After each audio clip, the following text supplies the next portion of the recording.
नमस्कार दोस्तों। आज हम एक ऐसे मुद्दे पर बात करने जा रहे हैं जो न सिर्फ करोड़ों भारतीयों की आस्था से जुड़ा है बल्कि उनके स्वास्थ्य और पर्यावरण से भी सीधा संबंध रखता है। यह मुद्दा है हमारी पवित्र गंगा नदी का प्रदूषण। पिछले कुछ हफ्तों में महाकुंभ मेले ने देश भर के करोड़ों लोगों को आकर्षित किया। इसे दुनिया की सबसे बड़ी मानव सेवा माना जाता है। सरकारी आंकड़ों के मुताबिक इस मेले में 50 करोड़ से ज़्यादा लोगों ने हिस्सा लिया। इनमें से करोड़ों लोगों ने गंगा में स्नान कर अपनी आस्था प्रकट की। लेकिन क्या सरकार ने इन लोगों की आस्था के साथ खिलवाड़ किया है? क्या गंगा का पानी वाकई में पवित्र और सुरक्षित है? आइए इस सच्चाई को समझते हैं। गंगा नदी को हिंदू धर्म में माँ का दर्जा दिया गया है।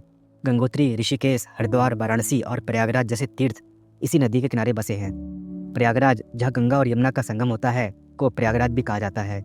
यहाँ हर 12 साल बाद महाकुंभ मेले का आयोजन किया जाता है। इस बार भी करोड़ों लोगों ने गंगा में स्नान किया। लेकिन क्या यह स्नान सुरक्षित था? क्या गंगा का पानी वाकई में पवित्र है? गंगा के पानी की गुणवत्ता को लेकर सरकार के ही केंद्रीय प्रदूषण नियंत्रण बोर्ड सीपीसीबी ने चौंकाने वाले आंकड़े जारी किए हैं। सीपीसीबी पर्यावरण और वन मंत्रालय के अधीन काम करने वाली एक एजेंसी है। इसके मुताबिक गंगा का पानी न सिर्फ पीने लायक नहीं है बल्कि नहाने लायक भी नहीं है। यह बात किसी विपक्षी पार्टी या एनजीओ ने नहीं बल्कि सरकार की ही एजेंसी ने कही है। पानी की गुणवत्ता को नापने के लिए दो मुख्य पैरामीटर होते हैं, बायोलॉजिकल ऑक्सीजन डिमांड बीओडी और फीकल कॉलीफॉर्म बैक्टीरिया। बीओडी पानी में मौजूद ऑर्गेनिक पदार्थों को तोड़ने के लिए आवश्यक ऑक्सीजन की मात्रा को मापता है। अगर पानी में बीओडी लेवल ज़्यादा है तो इसका मतलब है कि पानी में सीवेज, कचरा और अन्य ऑर्गेनिक पदार्थों की मात्रा ज़्यादा है। पीने के पानी के लिए बीओडी लेवल 0 mg प्रति लीटर होना चाहिए, लेकिन सीपीसीबी के मुताबिक 1 mg प्रति लीटर से कम बीओडी वाला पानी भी पीने लायक माना जाता है। नहाने के लिए बीओडी लेवल 3 mg प्रति लीटर से कम होना चाहिए। लेकिन महाकुंभ के दौरान संगम पर बीओडी लेवल 3.94 mg प्रति लीटर था, जो पहले ही सीमा से ज़्यादा था। 16 जनवरी को यह लेवल 5.09 mg प्रति लीटर तक पहुंच गया, जो सीमा से लगभग दोगुना था। फीकल कॉलीफॉर्म बैक्टीरिया इंसानों और जानवरों के मल में पाया जाता है। 2004 में शहरी विकास मंत्रालय की एक रिपोर्ट ने कहा कि नहाने लायक पानी में फीकल कॉलीफॉर्म की मात्रा 500 mpn मोस्ट प्रोबेबल नंबर प्रति 100 ml से ज़्यादा नहीं होनी चाहिए। लेकिन महाकुंभ के दौरान संगम पर फीकल कॉलीफॉर्म की मात्रा 49,000 mpn प्रति 100 ml पाई गई। यमुना नदी में यह मात्रा 33,000 mpn प्रति 100 ml थी।